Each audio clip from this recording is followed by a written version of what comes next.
There is simply nowhere else for civilians to go, said a rare joint statement published by Australia, Canada and New Zealand's prime ministers on Thursday. This as Israel prepares a ground offensive in the southern city of Rafah, Gaza, whose population has increased fivefold as Palestinians from across the Strip have fled there in hopes of finding safety. I wish to restate the Australian government's grave concerns about an impending major Israeli ground offensive in Rafah. This would bring further devastation to more than 1 million civilians seeking shelter in Rafah, many there by Israel's direction. Australia believes this would be unjustifiable.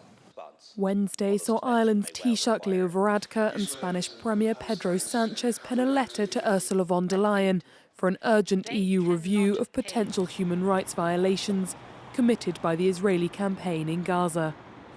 The letter states that the expanded Israeli military operation in Rafah possesses a grave and imminent threat that the international community must confront urgently.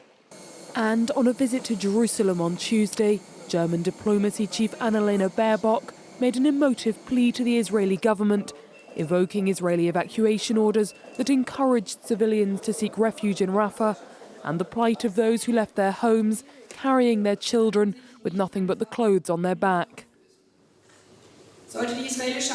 If the Israeli army were to launch an offensive on Rafah under these conditions, it would be a humanitarian catastrophe in the making.